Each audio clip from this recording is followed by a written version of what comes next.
ఈరోజు ఈ ధర్నా ఏందో అనేది మనందరికీ తెలుసు. మన రాష్ట్రంలోనేమో కేసీఆర్ గారు రైతు బంధు ఇస్తుంటే భారతదేశం మొత్తం మోడీ గారి ప్రవర్తనతోని రైతులంతా భారతదేశం మొత్తం బంద్ పెట్టే రోజు ఈరోజు. రైతు బంధు కేసీఆర్ గారైతే రైతు రాబంధు రాక్షసుడు ప్రధానమంత్రి మోడీ గారు. ఆయన పేరుకు తగ్గట్టు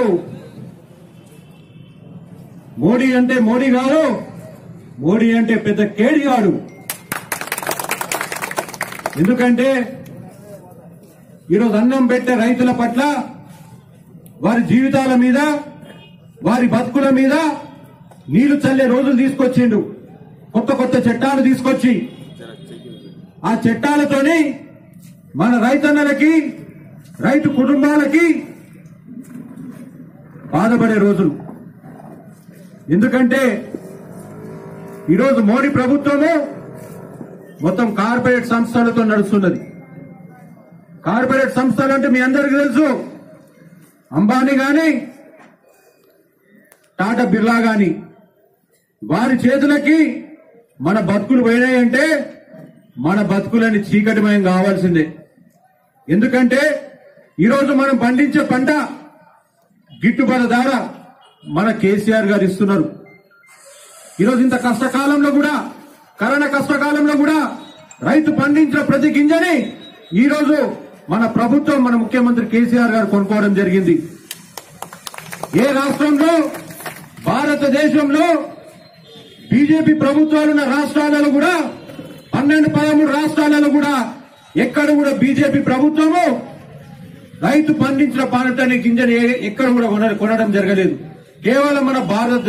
కేవలం మన తెలంగాణ రాష్ట్రంలో మన ముఖ్యమంత్రి కేసీఆర్ గారు రైతుల పట్ల ఆయనకు అభిమానం కాబట్టి, తనే స్వయాన రైతు కాబట్టి, తనకు రైతుల కష్టాలను తెలుసు కాబట్టి ఈ రోజు రైతు పండించిన గింజని కొని ఈ రోజు రైతు గుండెల్లో నిలిచిన వ్యక్తి మన కేసీఆర్ గారు.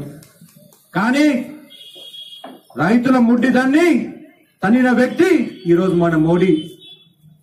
ఈరోజు మనం ఒకటే ఆలోచించాలా, మనం పండించిన గింజని మన ప్రభుత్వం కొనడానికి సిద్ధంగా ఉన్నప్పుడు ఈ కేంద్ర ప్రభుత్వము, బీజేపీ ప్రభుత్వము మనకి అడ్డు తగులుతున్నారు. ఈరోజు మనం పండించిన గింజని కార్పొరేట్ సంస్థలు కొంటాయంట. వారు కార్పొరేట్ సంస్థలు వారి చేతులకు పోతే వారి ఇష్టం వచ్చిన రేటుకి వారు కొంటారు. వారి కింద మనం కీలి బొమ్మలు తయారు కావాల్సిందే. అటువంటి పరిస్థితి రాకుండా అంటే నేను రైతన్న కోరుకునేది ఒక్కటే, ఈ ఉద్యమం నాపద్దు. ఈ ఉద్యమం ఇట్లనే కంటిన్యూ చేయాలా. కేంద్ర ప్రభుత్వం దిగి రావాల్సిందే.